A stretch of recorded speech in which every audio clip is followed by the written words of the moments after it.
here we had honorable parliamentarians, members of parliament who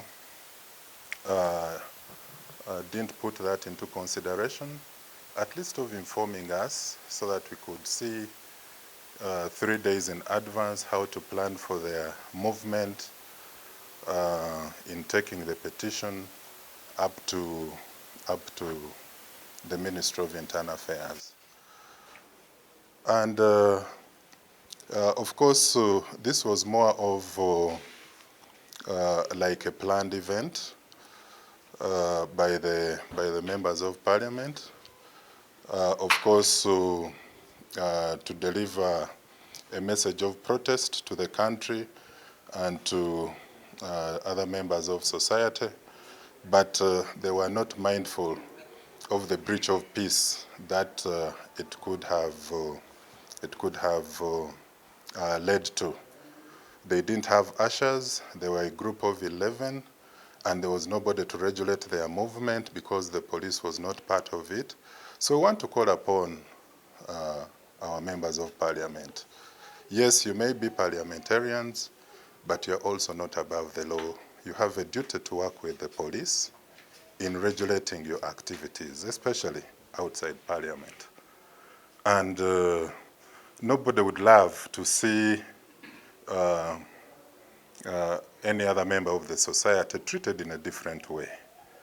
All the members of society who want to hold a public event, procession, assembly, have to harmonize their activities, coordinate their activities with the police, so that we have safe passage, safe movement, without disrupting the rights of other members of society.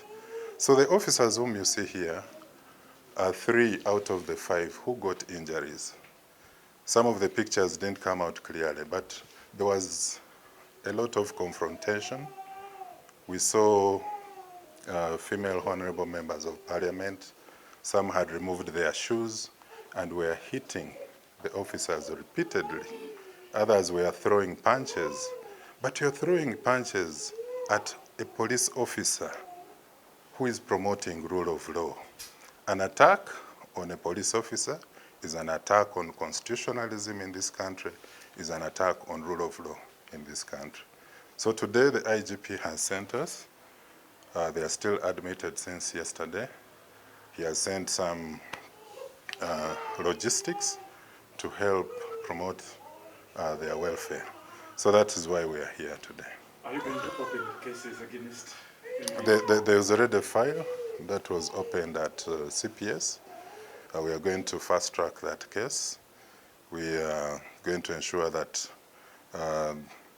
outside the cases of holding an unlawful procession, an illegal assembly, and obstructing officers on lawful duty, assaulting a police officer on lawful duty, depending on the injuries that may arise. All those are cases that we shall be looking at.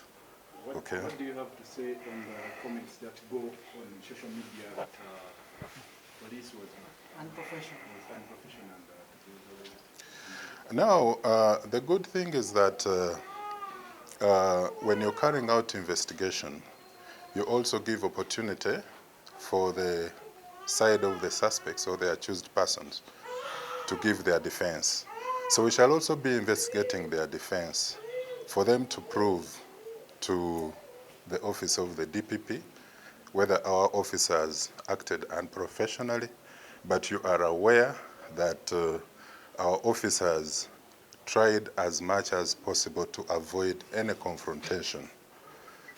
They used very friendly and holistic language, telling the honorable members of parliament that the procession they were trying to hold was an unlawful procession. And in addition to that, the Honorable Minister of Internal Affairs is somebody whom the Office of the Speaker, the Deputy Speaker of Parliament, the chairpersons of the different committees are always inviting at Parliament. And these are options that were not exhausted, and they were there for the members of parliament to exhaust. For instance, we have been called, we've been invited to appear before the Human Rights Committee. Next Wednesday, we shall be going there.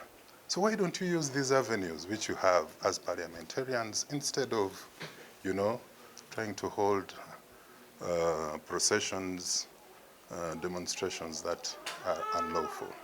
Thank you.